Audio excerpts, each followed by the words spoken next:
In this video, we're going to discuss the acute low back case, particularly the pumping procedure, as well as the preferred way to adjust the acute low back. In this scenario here, I've already examined the patient, done my x-ray analysis, and determined the problem to be at the L5-S1 disc. Now, before we go into the pumping procedure, I'm going to have the patient ice the area for about 15 minutes. This will help reduce inflammation, also the pain the patient's experiencing in the area, to make the procedure more tolerable. However you want to position the patient for the icing is really patient's preference. Oftentimes laying supine with the knees bent is most tolerated often. So once the icing is done, I'm going to guide the patient over to the high-low table.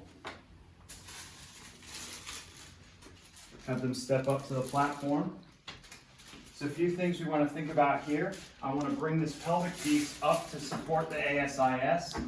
If there's some antalgia, as there is in this case here, we can crank up the pelvic piece to match that antalgia. That's going to make it more comfortable for the patient once they go horizontal on the table. So finally, I'm going to bring the abdominal and thoracic piece down and lock the thoracic piece. That way there's no hyperextension of the injured segment. So I'll tell the patient to guide themselves down into the face paper.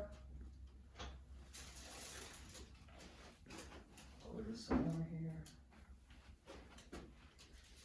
And I'm going to lower the table to horizontal. I'll warn the patient that they may feel some discomfort once the table bottoms out. We doing okay? Mm-hmm. So this is a L5-S1 disc. I'm going to take a single hand contact. It's okay to touch here. Mm-hmm. On the L5 spinous, single hand prone move. And I'm going to let the patient know that with each breath, I'm going to feed in further this pressure that I initially established here. So oftentimes the patient will want to assist with deep breaths, or they may be holding their breath.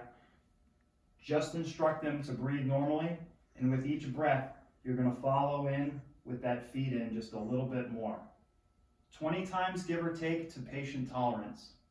Just to be clear, this is not CPR where we're coming on and off the segment. With each feed in, I'm following in further. Now this serves to increase the mobility of the segment. And once I've fed in to the depth that I want, I can start to back off, almost as slowly as I fed in. Check in with the patient, make sure they're doing okay. You can perform this pumping in this position 2 or 3 times if need be. Once we've completed the pumping and it's been tolerated okay by the patient, we can bring them up. I'll let the patient know that they may feel some discomfort as they go back to vertical when they go weight bearing. So they stay with their weight shifted into the table. Feeling okay? Mm-hmm. So she's doing good. I'll have her push herself away slowly. Take a moment to gather herself. How are we feeling? Good. Feeling good already? Much better. So I instruct her to walk around the room a minute or so, just to let that pumping settle in. Now at this point, based on how the patient tolerated the pumping, I may end the visit, bring them back in the afternoon or the next day.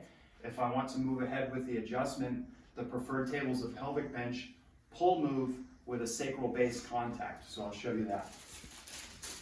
If there's any radiating pain into a leg, that leg is the downside on the table, the neutral leg. So I'm going to go ahead and have the patient guide themselves down on the table. I'll offer assistance, but she knows her pain threshold, so I don't want to move her around too much. Maybe just assist the legs up. Let her settle in. You're doing good. So far, so good. Now, like with any adjustment, the balance and relaxation is key, even more so in this case. I'm going to set the foot behind the knee, untuck the butt, tug on the arm. So like I said, the segmental contact point here is the sacral base pull move, okay? I'm going to set my contact, set my stabilization arm, and it's preferred that you set your leg lastly, as this may be a bit uncomfortable for the patient. And once you set this leg, it's recommended you move right into the thrust, okay? It's a set and hold. Once I've set that adjustment, I come off slowly, and you may want to have your patient just roll onto their back with the knees bent to let that adjustment settle in, okay?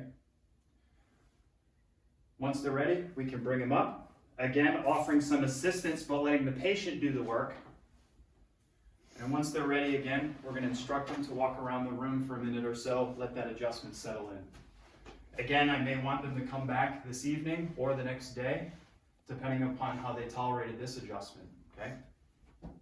Thank you to our patient, Savannah, and my camera woman, Kristen.